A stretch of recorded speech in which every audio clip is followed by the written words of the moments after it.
नागपुर के महल इलाके में हुई हिंसक घटना को एक ओर जहां साजिश के चश्मे से देखा जा रहा है, तो वहीं दूसरी ओर इस घटना के बाद लोगों से शांति बनाए रखने की अपील भी की जा रही है।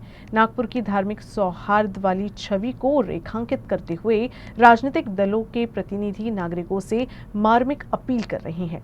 इस परिसर में रहने वाले कांग्रेस और भाजपा दोनों ही दलों के नेताओं ने इस घटना की निंदा करते हुए आरोपियों पर कड़ी कार्रवाई करने की मांग कर रहे हैं और परिसर में रहने वाले लोगों से आपसी तालमेल को बनाए रखने की अपील भी कर रही हैं।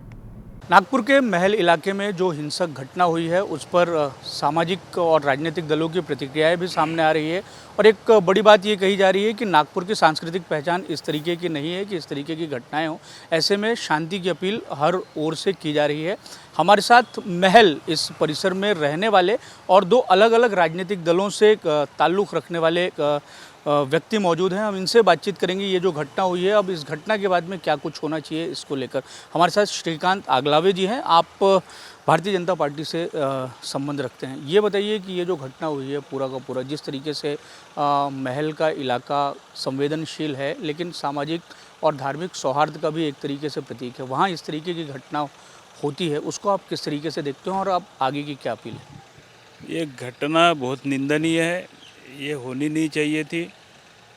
जो बाहर के उपद्रवी है, जिन्होंने उपद्रव किया उनको चिन्हित करके निश्चित दंडात्मक कार्रवाई उनके ऊपर होने वाली है और कठोर से कठोर कार्रवाई उनकी होनी चाहिए।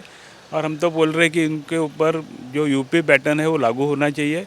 ऐसा हमने माननीय मुख्यमंत्री जी को भी हम निवेदन देंगे कि ये करेंगे तो ही कोई भी दंगार्थी हो उसको एक बार अगर सज़ा मिलती है, उसको नुकसान होता है, किसी का घर जलाना, किसी की गाड़ी तोड़फोड़ करना, ये अगर अपन करते तो उसका भी आपको निश्चित ही उसका भुगतमान भोगना चाहिए, ऐसा हम निवेदन करेंगे।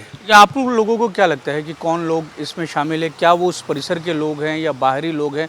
और ऐसा कहा जा रहा है कि खास धर्म के लोगों के जो साधन थे, जो संपत्तियां हैं, उनको टारगेट किया गया, उनको नुकसान पहुंचाया गया।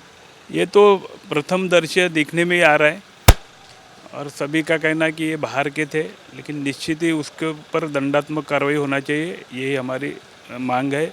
और वो जो अपना यूपी पैटर्न वो लागू होना चाहिए। वो इस तरीके से यूपी पैटर्न लागू होना चाहिए। हमारे साथ आसिफ कुरैशी हैं, आप वरिष्ठ वकील भी हैं और कांग्रेस पार्टी से संबंध रखते हैं और जिस जगह पर ये घटना हुई है आसिफ भाई का रहना भी चंद कदमों की दूरी पे है। आसिफ भाई ये बताइए कि ये जो सारा का सारा घटना हुआ है इसको आप किस तरीके से देखते हैं? देखिए, कल जो घटना हुई है दोपहर में अगर 2-2:30 बजे जो शिवाजी पुतले पे जो घटना हुई है, बजरंग दल और विश्व हिंदू परिषद ने जो वहाँ पर जो किया है, एक चादर जो जलाई है, कलमे की चादर जो जलाई है, औरंगज़ेब के ऊपर उन्होंने किया था, लेकिन वहाँ पर उन्होंने चादर जलाई, उससे लोगों की ठेस पहुँची, भावनाओं को ठेस पहुँचने की वजह से वो उन्होंने वहाँ पर धरना प्रदर्शन भी किया। अगर उस वक्त पुलिस कार्रवाई कर लेती थी, क्योंकि पुलिस के सामने हुआ है, अगर ये कार्रवाई कर लेती थी तो मुझे नहीं लगता इतनी बड़ी घटना हो सकती थी।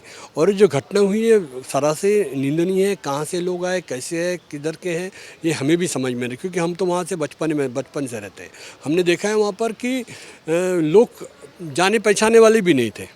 हमने लोगों को समझाने की कोशिश की, शहर का पूरा वहाँ का पूरा एरिया का माहौल हमने शांत करने की कोशिश की, लोगों को घरों में भेजने का काम किया, लोगों को समझाने की कोशिश की। सबसे हमने, क्योंकि हम वहाँ पर रहते हैं, भाईचारे से रहते हैं, हम इतने सालों से रहते, बचपने से वहीं रह रहे और सभी के साथ मिलजुल के रहते। ये पहली अपनी ज़िंदगी में हमने पहली ऐसी घटना देखी कि इतना इस तरह से ये घटना हुई। लेकिन ये कहा जा रहा था कि एक ख़ास धर्म के लोगों के द्वारा एक ख़ास धर्म के लोगों के जो संपत्तियां थी उसको टारगेट किया गया, जो अन्य धर्मावलंबी थे उनकी संपत्तियों को छोड़ दिया गया, उनकी दुकानों को छोड़ दिया गया, उनके घरों पर हमला नहीं हुआ। ये सारी घटनाएं हुई हैं और इसमें कुछ लोकल लोग भी इन्वॉल्व हो सकते हैं। आपको क्या लगता है? क्योंकि इसमें मुझे नहीं लगता कि कुछ लोकल लोग इन्वॉल्व हैं, क्योंकि जब हम वहाँ के रहवासी, मैं कह रहा हूँ आपको कि हमको खुद को नहीं मालूम कि लोग कहाँ के हैं, कहाँ से आए, किधर से आए, ये हमारे समझ के बाहर है। और हमने ऐसी कभी घटना देखी नहीं, उन्होंने किसको टारगेट किया, क्या किया। ये टारगेट का, क्योंकि क्या एक झुंड जब निकलता है ना तो किस तरह बहकता है किसी को मालूम नहीं, और वो उसी प्रकार हुआ। एक्चुअली वो लोग, मुझे ऐसा लगता है कि जब हमारे घर के सामने से नारे लगाते हुए गए तो मुझे लगा पुलिस स्टेशन जा रहे हो, लेकिन बाद में जब हमने बाहर देखा तो माहौल और ख़राब होते हुए देखा तो हमने सबको भगाने की कोशिश की। हमने माहौल को शांत करने की कोशिश की, क्योंकि हमारा जो शहर है शांति प्रिय शहर है और इस शहर में ऐसी घटना कभी हुई नहीं और हम ना चाहेंगे कभी ऐसी घटना हो, दोबारा ऐसा हो। इस मामले में, इस घटना में जो गिरफ्तारियां हुई हैं वो गिरफ्तारियां सही हैं?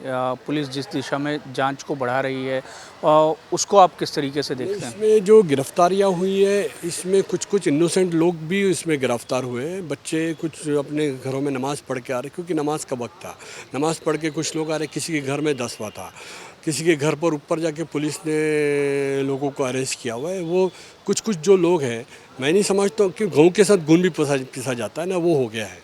इसमें कुछ इनोसेंट लोग भी हैं। लेकिन इस मामले में सघन जांच होनी चाहिए और जो दोषी हैं उन पर देखिए क्या है, कोई भी रहे, किसी भी समाज का रहे, उस ये जिसने भी कार्रवाई की, जिसने भी ये किया हुआ है उस पर जांच होना चाहिए और कार्रवाई भी होनी चाहिए।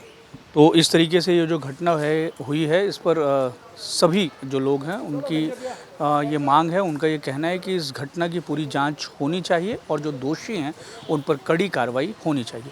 वीडियो जर्नलिस्ट अतुल गवई के साथ दिव्येश द्विवेदी, यूसन न्यूज़, नागपुर।